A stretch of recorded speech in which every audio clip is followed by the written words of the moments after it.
Mrzí ma, že nevyšlo to video z vrchu Ďumbier a po spätnej väzbe niektorých aspoň urobím krátke zhrnutie tej mojej úvahy.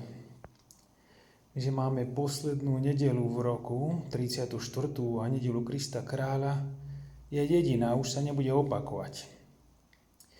Cirkev nepočíta 1., 2., 3., 4. rok až tak ako dôležité, ale počíta cyklus ročný, lebo každý rok do skončenia sveta budeme vždy pripomínať si tomu, ktorému patrí všetká moc a sláva.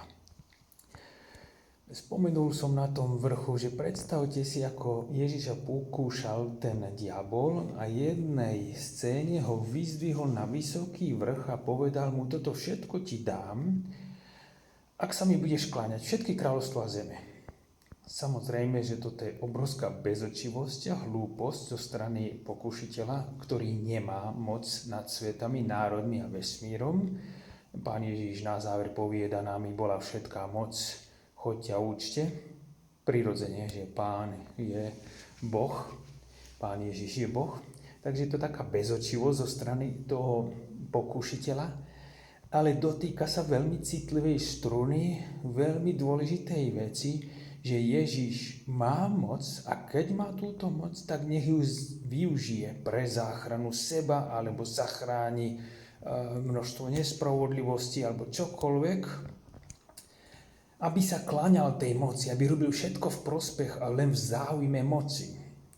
No, že keďže on je Boh, tak on je tak nepredstaviteľne vznešený a mocný, že nepotrebuje použiť moc. Ježiš neprišiel preto, aby sa dal oslavovať, ale preto, aby slúžil. A tým dal obrovskú lekciu, pravdu a náuku pre učeníkov kráľovstva, ktoré on založil. To je kráľovstvo, v ktorom učeníci majú slúžiť. Nie je to kráľovstvo džungle a vláda silnejšieho, teda ten, ktorý je silnejší, tak rozhoduje, tvrdou palicou vládne nad ostatnými, ale je to vláda slúžiaceho. Ježiš, my veríme to, žijeme a snažíme sa o to, že učeníci Božieho kráľovstva majú podľa jeho príkladu žiť ako tí, ktorí slúžia. Naše kráľovstvo nie je kráľovstvo silnejšieho a mocného, ale naše kráľovstvo je kráľovstvo služby. To, že Pán je nad všetkým, samozrejme. No a tie čítania, ktoré sme dnes počuli z Ezechiela, hovoria o takom rozmere tohto kráľa a použije sa na to rozmer pastiera, ktorý sa stará o každú jednu z tých ovečiek a teda sa chce vyjadriť starostlivosť. To, čo povedal aj žalm, alebo sme sa modlili v žalme: Pán je môj pastier, nič mi nechýba, pasie ma na zelených vášenkách, vodí ma k tichým vodám, dušu mi osviežuje. Teda náš Boh je tak ako starostlivý pastier, obraz starostlivého ochrancu však. No a v Evanjeliu Ježiš, alebo cirkev nám ponúka, aby sme uvažovali nad týmto posledným veľkým podobenstvom, kde Ježiš ešte jasnejšie povie, že čo to znamená, že niektorí sa stanú učeníkmi Božieho kráľovstva. Podobenstvo nie je tak o capoch a ovciach správa a zľava, ako neraz dokážeme o tom donekonečna diskutovať, ale o tom, čo jedni urobili a čo druhí neurobili. Inými slovami, čo urobili dobro pre iných. Inými slovami, ako poslúžili iným.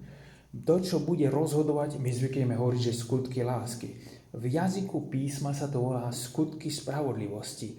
A títo, ktorí zaodeli nahého, dali jesť hladnému, prijali pocestného, navštívili chorého a mnoho iných dobrých skutkov urobili, písmo ich nazýva, Ježiš nazýva spravodlivý. A spravodlivý mu povedie: no a kedy sme ťa videli, Páne, takéhoto? A on povie: každému jednému, čo ste dobre urobili, tak ste urobili mne.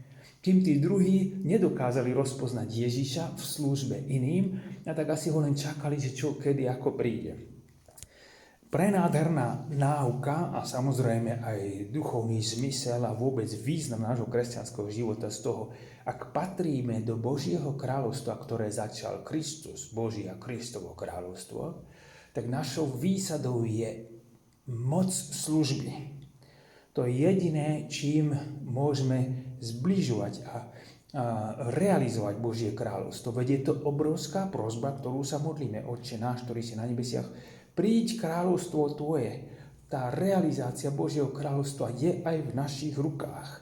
My sme zodpovední za to, ako Božie kráľovstvo bude medzi nami. No tak som vás pozdravil srdečne z toho Ďumbiera. Modlíme sa za mnohých, ktorí nás prosia o pomoc, modlíme sa navzájom, modlíme sa za ľudí, ktorým je ťažko aj v tomto období a nestrácame zmysel života pre Božie kráľovstvo. Nech sa vám darí v tomto poslednom týždni liturgického roka.